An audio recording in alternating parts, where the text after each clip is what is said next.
El portal informativo de Fundación para la Promoción del Altruismo, institución de asistencia privada, presenta El lado humano del periodismo, un servicio de anunciación, comunicación altruista, compromiso y servicio. ¿Qué tal, amigos de Anunciación TV? Muy buenas tardes en representación de Tere García. Mi nombre es Eduardo Chiu y estamos aquí para hablar acerca de la comunicación incluyente, y para eso tenemos a Héctor Hernández Lizarralde, que nos va a hablar de este tema. Él es el creador de la revista Vivir Triunfando y que nos va a hablar de discapacidad, y además de el primer congreso sobre discapacidad que se llevó a cabo en el Club de Periodistas de México hace apenas unos días. Héctor, te doy la bienvenida. Muy buenas tardes. Eduardo, muchas gracias. Un gusto, un honor estar aquí contigo. Héctor, platícanos, ¿de qué se trata este primer congreso de discapacidad que llevaron a cabo el viernes pasado? Bueno, mira, es el primer congreso internacional de tecnología adaptada. Es un congreso pensado para traerle al público con discapacidad visual todas las herramientas tecnológicas para la vida cotidiana y el trabajo. Estamos hablando de los nuevos accesorios para la vida diaria y al mismo tiempo software y herramientas para el trabajo. ¿Cómo se está trabajando en manera de tecnología para las personas con discapacidad? En este caso, adaptar la tecnología, ¿no? Bueno, pues yo creo que México va trabajando bien. A lo mejor todavía falta en relación a los países más desarrollados, como podría ser Estados Unidos, obviamente, España, Japón posiblemente. Pero me parece que el interés está. El interés en nuestro país va creciendo día con día, y los aparatos, yo creo que tú pudiste apreciarlo posiblemente el día del Congreso. Yo creo que se empiezan a traer a México, se empiezan a adoptar a nuestro país las tendencias, los accesorios, los softwares más vanguardistas, ¿no? Entonces yo creo que nuestro país va trabajando correctamente. ¿Cómo, qué tan fácil o qué tan difícil es el acceso que tienen estas personas con discapacidad a este tipo de herramientas, de tecnología? Porque imagino que debe ser en cierto modo costoso, ¿no? O caro. Sí, tienes razón. La verdad es que a lo mejor en algunas cuestiones no es un precio tan sencillo como en otras. A lo mejor, por ejemplo, los accesorios de la vida cotidiana como relojes parlantes, por ejemplo, material didáctico para las escuelas. Estamos hablando de juegos de geometría, estamos hablando también, por ejemplo, de juegos de mesa, inclusive en braille, son más accesibles, pero como bien dices, las cuestiones como software, las mismas impresoras braille, a lo mejor no es algo tan barato como los artículos que te vengo mencionando hace unos segundos, pero sin lugar a dudas, yo creo que para la persona con discapacidad visual, contemplar una inversión en adquirir este tipo de productos, yo creo que a la larga, a un mediano plazo, les va a ayudar muchísimo y les va a mejorar la calidad de vida. Entonces yo creo que sí es un esfuerzo, estoy consciente de ello, pero yo creo que vale la pena considerarlo a un cierto plazo, ¿no? Sí, porque a final de cuentas la tecnología debería ser para todos, ¿no? Ese acercamiento que deberían tener todas las personas, esa inclusión que deberían tener las personas hacia la tecnología, pues debería ser parejo, ¿no? Desafortunadamente hablamos algo muy cierto, que es que muchas veces no está al alcance de todos, muchas veces por lo económico, ¿no? Exactamente, bien lo dices, ¿no? Yo creo que todas estas tecnologías deben de llegar a todos los mexicanos o potencialmente a todo el público con discapacidad visual de nuestro país. Yo creo que este primer congreso es un buen parteaguas para alcanzar este propósito. Lo acabamos de hacer, como bien sabes, en la Ciudad de México hace unos días, y ahora la idea es a lo mejor ampliarlo aquí dentro de la misma ciudad en una segunda versión, o bien, ¿por qué no pensar llevarlo al interior de la República, ¿no? Poco a poco ir abarcando más campo, ¿no? Sí, sería excelente. Y bueno, platícanos acerca de los aparatos tecnológicos que encontramos en este congreso. Pues mira, encontramos seguramente de todo tipo de accesorio, por ejemplo, artículos para facilitarle la vida diaria a una persona con discapacidad visual. Por ejemplo, relojes parlantes para dama, caballero, unisex también. Encontramos ¿Cuáles son los relojes parlantes? Mira, los relojes parlantes es como cualquier reloj que podemos utilizar tú y yo en este momento, pero tienen una modalidad que les aprietas un botón y te dice la hora con una voz, ¿no? Son las 12:15, por ejemplo. Entonces es un reloj común y corriente, pero con la función de un botón que le aprietas y te dice la hora, ¿no? Con una voz. Ese es un reloj parlante. Y también, por ejemplo, encontramos, por ejemplo, calculadoras, entre otros. Estamos viendo las imágenes de los productos que se ofrecieron en el Congreso, ¿no? Bastones también, por ejemplo, entre otras cosas, ¿no? Y también encontramos... Aproximadamente, ¿cuál es el precio de un reloj parlante? Pues mira, yo me imagino, no te sé decir con certeza porque no conozco a ciencia cierta todos los modelos existentes, pero yo creo que es, por ejemplo, un reloj sencillo cuesta alrededor de 350 pesos. Estamos hablando de lo más sencillo que te puedas encontrar en este tipo de mercado. Y otros a lo mejor entre 700, 1000, 1500 pesos, de acuerdo ya a lo que a ti te guste, ¿no? Claro. ¿Qué otros artículos encontramos? Pues encontramos, te digo, por ejemplo, artículos para la escuela, por ejemplo, calculadoras también parlantes. Encontramos también teclados en braille, que son teclados para cómputo en braille, que es un teclado totalmente convencional, pero que cada botón, cada tecla tiene la marca respectiva en braille, ¿no? Así la persona con discapacidad visual puede, por medio del tacto, saber perfectamente qué letra quiere tocar en este caso, ¿no? Y encontramos también impresoras en braille con diferentes modelos, son 3 modelos diferentes, ¿no? De acuerdo a la capacidad de cada instrumento, y algún software, ¿no? Para personas con baja visión, sobre todo. ¿Qué tal ha sido la respuesta de la gente para comprar estos aparatos, para acercarse a este tipo de tecnología? Pues yo me imagino que va bien. Yo no soy enteramente el responsable de esta empresa que los comercializa, pero yo me imagino que la aceptación ha sido buena, ha sido adecuada. Evidentemente, como tú acabas de mencionar, a lo mejor la cuestión económica es un factor que poco a poco se debe de ir trabajando para tener una cercanía óptima, pero yo creo que la aceptación es buena y al menos el público que fue al Congreso, por lo que yo percibí, salió muy contento, ¿no? Sí, sobre todo porque es un congreso pensado para ellos, ¿no? Exactamente. Y tú diste una conferencia, diste una charla. Platícanos acerca de esta charla que diste. ¿Cuál fue el tema que trataste? Bueno, mira, fueron 2 temas transversales. El primero de ellos es la accesibilidad a la información en los medios de comunicación y después dediqué unos minutos para hablar de la revista digital que tengo oportunidad de dirigir desde hace 11 años, que es la revista Vivir Triunfando. Ok, y platícanos de tu charla. Perfecto, mira, en el primer ámbito, lo que fue la accesibilidad a la información, pues hablo de la necesidad, por no decir la obligación, de los medios de comunicación a trabajar en torno a la accesibilidad a la información. ¿Qué es esto? Por ejemplo, amalgamar los esfuerzos humanos y técnicos para que las personas con diversas discapacidades puedan acceder a la información que el medio de comunicación esté presentando. Por ejemplo, el Internet, ¿no? Es un arma muy, muy interesante. Entonces, en algunas cuestiones, por ejemplo, se recomienda el uso del intérprete en lengua de señas mexicana. Se recomienda, si bien no se cuenta con el intérprete, con subtítulos, ¿no? El subtitulaje.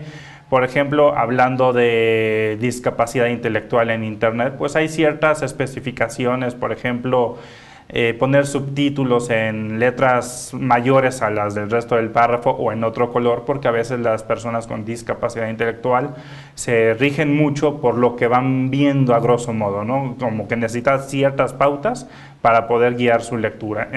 Hablando, por ejemplo, de noticieros en televisión abierta, pues lo mismo, ¿no? Se recomienda diversas temáticas, como te menciono, para el público con discapacidad auditiva. Que es algo de lo que también se hablaba en la reforma que recién hace unos meses se aprobó, ¿no? Sí, exactamente, la ley Telecom, justo así concluyo esta primera parte de la conferencia.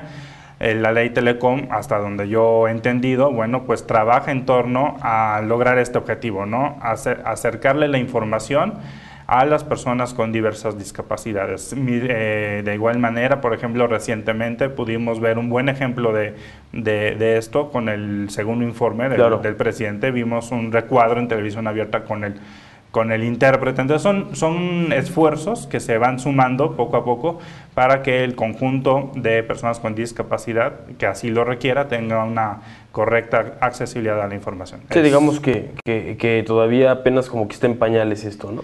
Sí, exactamente. Yo creo que todavía faltan ciertas cuestiones, pero ya se va generando una buena conciencia al respecto y ya vemos esfuerzos, ¿no? Tanto para personas con discapacidad auditiva, que posiblemente sean las que más retrasos tengan en este ámbito, como para discapacidad visual, ¿no?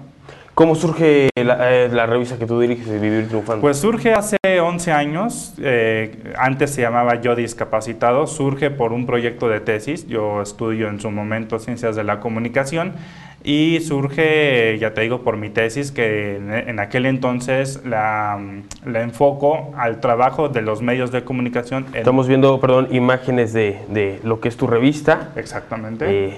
Perdón, platícanos. La imagen que estamos viendo fue nuestra primer edición digital, ¿no? de la página. Ya hemos cambiado un poco el diseño, pero sí, efectivamente, te digo, surge como una revista impresa que tuvo por nombre Yo Discapacitado. Años más tarde decido cambiarla a un formato digital, que es el que estamos observando en este momento en pantalla. Y bueno, pues así es, ¿no? Como esta es la historia, es una publicación, o ha sido una publicación que se dirige al tema de los derechos humanos, pero con más énfasis a sectores vulnerables, entre ellos como especialidad el de las personas con discapacidad. ¿Cómo trabaja tu revista para que tenga ese alcance y esa inclusión hacia las personas con discapacidad? Pues mira, ahora que estamos de manera digital, yo creo que el apoyo de las redes sociales, Facebook, Twitter principalmente, en lo personal me gusta un poco más el Facebook, pues ayuda mucho, ¿no? Porque una vez que uno sube algún artículo, alguna entrevista, por ejemplo, usas estas herramientas que son las redes sociales para promocionar dicho material. Y bueno, lo impresionante de este caso es de que potencialmente llega a todo el mundo, ¿no? Por ejemplo, es la revista leída por personas de habla hispana alrededor de América Latina, por ejemplo. Inclusive la página, la Vivir Triunfando, tiene la posibilidad de hacer la traducción al idioma que tú gustes. Entonces es una cercanía con los gadgets, con las redes sociales, que es, creo yo, o a mi experiencia, un trabajo más estrecho con el público que te está observando. Posiblemente, bueno, a mí me gusta un poco más que la revista impresa que yo tenía en su momento. Sí. Siento que las redes sociales, los videos, en fin, todas las armas que tenemos a través del internet te ayudan a tener una comunicación más estrecha con tu público, y al mismo tiempo esto permite un intercambio de ideas muy, muy padre, ¿no? ¿Qué nos ofrece o qué podemos observar en tu revista? ¿Qué contenidos podemos ver?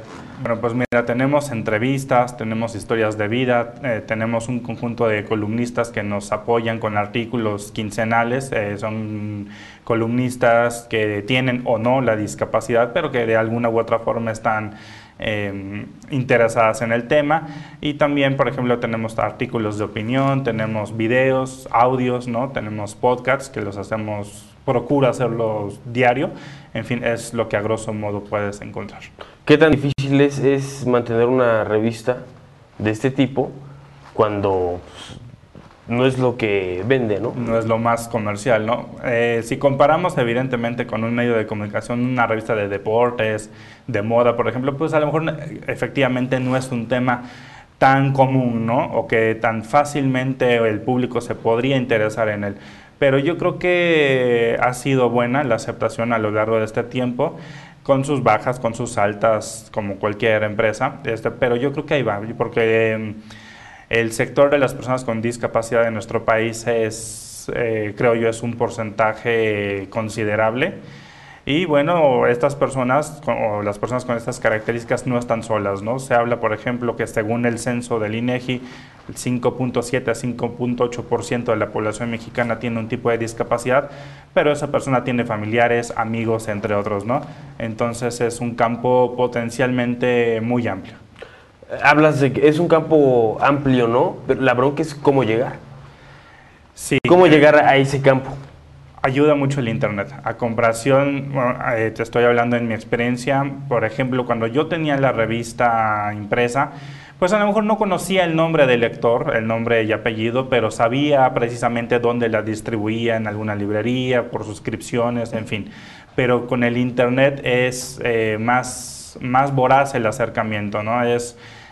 Hablábamos hace un momento del apoyo de las redes sociales, entonces en fracción de minutos una publicación tuya puede recorrer el continente, ¿no? Entonces no falta la persona que le gusta el artículo, lo comparte y así se va creando la cadena de información, ¿no? Entonces sí me gustaría abarcar más, sí me gustaría hacer a lo mejor otro tipo de proyectos, habría que pensar detalladamente cuál y cómo, pero yo creo que sí fue un buen parteaguas o una buena decisión cambiar a digital, ¿no? Sobre todo que empezó como un proyecto, ¿no?, de tesis. Exactamente. Y hasta ahorita, bueno, se ha mantenido ya como un objetivo, ¿no? Como un objetivo en el que empezó a lo mejor como a corto plazo. Sí, exactamente. Fue como paradójicamente, voy a hacer una parábola, como un barco posiblemente a la deriva, ¿no? Vamos a empezar este proyecto hace 11 años sin saber qué alcances iba a tener, ¿no? Totalmente aventurero el proyecto. Y sí, a lo mejor costó en un inicio el arranque o mejor dicho, la secuencia en ese entonces de los números impresos, pero bueno, finalmente hicimos, creo yo, un buen acervo, un total de 20 ediciones impresas a lo largo de 4 años.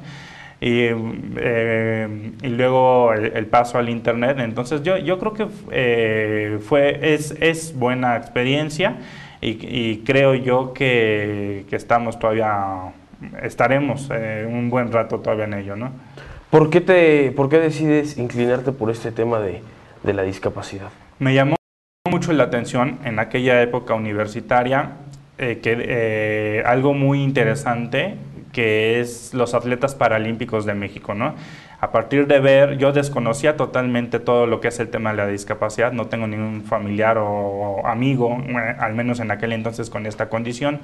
Entonces a mí me llama la atención que en los Juegos de Sydney 2000, en los Paralímpicos de Sydney, México ganaba y ganaba muchísimas medallas, creo que quedó dentro de los 5 primeros del mundo, pero prácticamente los medios de comunicación, salvo alguna excepción por ahí, no le ofrecían cobertura a este tipo de deportes, ¿no? No tomaban en cuenta el esfuerzo deportivo y las historias de vida que por ende implica, ¿no? Entonces me parece un buen tema, un tema particularmente humano a tocar en la tesis. De eso hablo, ¿no? De cómo los medios de comunicación deberían de impulsar este tipo de deportistas, y en la parte final de la tesis hago la propuesta de un periódico revista especializado en discapacidad, que con el paso del tiempo y después de empaparme un poco más del tema, da origen a Yo Discapacidad. Fíjate, en esas Olimpiadas hubieron 2 deportistas muy sobresalientes, ¿no?, que destacaron, que fue el nadador Juan Ignacio Hernández. Juanito Reyes. Juan y Reyes. Saúl Hernández, el atleta, ¿no? Claro, sí. Claro que justamente yo recuerdo perfectamente la imagen de Juan Reyes, Juan Ignacio Reyes, sí, que arrasó a sus rivales. Haz de cuenta que él llevaba 6 vueltas ya a la alberca y los otros llevaban 3, ¿no? O sea, otro nivel totalmente. Sí. Y ahí me di cuenta, bueno, ¿por qué este cuate es tan bueno, pero no lo conocemos, ¿no? Entonces, igualmente, ¿no? Saúl, Aarón Gordián, entre otros, ¿no? Doramichi, ¿no? Doramichi también, aunque me parece que Doramichi fue en el 2004, si no...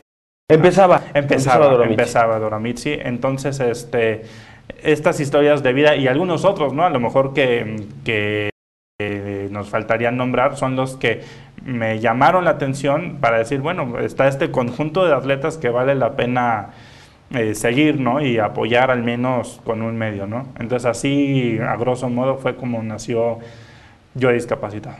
¿Y qué esperas en un futuro con esta revista? Pues yo espero llegar cada vez más a más personas, que un sueño, podríamos decir, que sea el portal de internet líder en el mundo, ¿por qué no decirlo? Sé que suena muy ambicioso, pero es lo que me gustaría, que hable de discapacidad, pero no solamente discapacidad, de alguna manera el tema, si bien no lo alcanzas a dominar todo, porque yo creo que nadie sabe todo de un tema, sí, de cierta manera ya lo hemos trabajado. Entonces, mi meta es mantener esa experiencia en discapacidad y al mismo tiempo incrementarla con otros sectores que también merecen la atención, ¿no? Estamos hablando, por ejemplo, de personas migrantes, a lo mejor tercera edad, niños en situación de calle, en fin, hacer como, ya te digo, mantener discapacidad, que ha sido la especialidad en este tiempo, pero inmiscuirme en lo personal más en otro tipo de temáticas, ¿no? En temáticas del sector vulnerable, ¿no? Exactamente.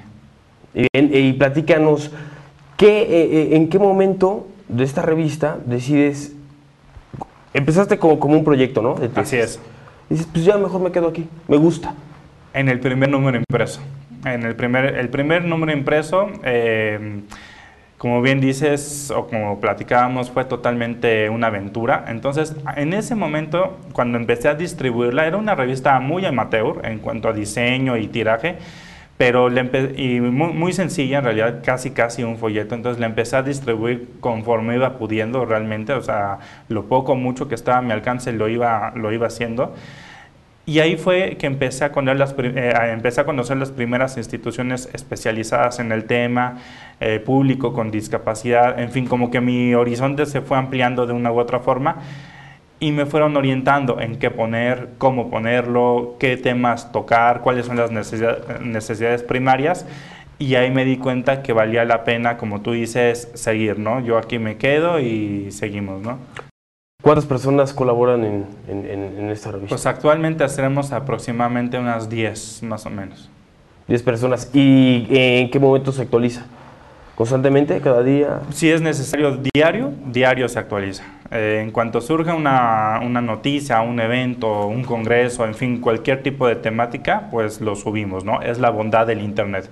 A lo mejor en impreso es un poco más pasivo en cierto sentido, pero el Internet tienes las armas y al mismo tiempo te obliga a estar en constante preparación para publicar cosas, ¿no? El Internet es más dinámico a lo mejor que el impreso. Ahora, este congreso que apenas tuvieron el día viernes, ¿cuál es la idea de la frecuencia para hacerlo? Pues a lo mejor enteramente no te sé decir al 100% porque no depende de mí en su totalidad, pero yo me imagino que podría ser uno por año. Yo es lo que me imagino, pero es cuestión de escuchar a la empresa que lo organizó en un gran porcentaje. Entonces, yo me imagino que sería uno anual. Bien, Héctor, pues invita a toda la gente a que siga tu revista, a que la cheque, a que lea, bueno, a que pues, se informe de... Muchas gracias. Los invito a que visiten www.revistavivirtriunfando.blogspot.com. Espero que les guste, como acabamos de comentar, un portal sobre derechos humanos, discapacidad, atención a grupos vulnerables. Espero que les guste. Perfecto, Héctor. Pues te agradezco mucho. Al contrario, un placer. Haber estado por aquí, platicarnos acerca de tu revista y este primer congreso que tuvieron, que esperemos que vengan muchísimos más y que cada vez más gente se vaya acercando y tratar de ir descubriendo este tema, ¿no? Que no es tan fácil y que todavía apenas hablas de que va a paso lento, pero pues ahí va, ¿no? Como es el dicho, ¿no? Más vale un paso lento pero seguro que no tener nada, ¿no? Entonces en eso estamos y un honor estar aquí contigo. Excelente dicho. Muy bueno, ¿eh? Gracias. Pues, Héctor, muchísimas gracias, te agradezco. por la invitación. Amigos de Anunciación TV, a nombre de Tere García, soy Eduardo Chiu, muchísimas gracias. Sí hay soluciones. Aquí, en el portal informativo de Fundación para la Promoción del Altruismo, Institución de Asistencia Privada. El lado humano del periodismo. Un servicio de anunciación, comunicación altruista. Participa en Facebook, Todo México Somos Hermanos, y síguenos en Twitter, @somos_hermanos.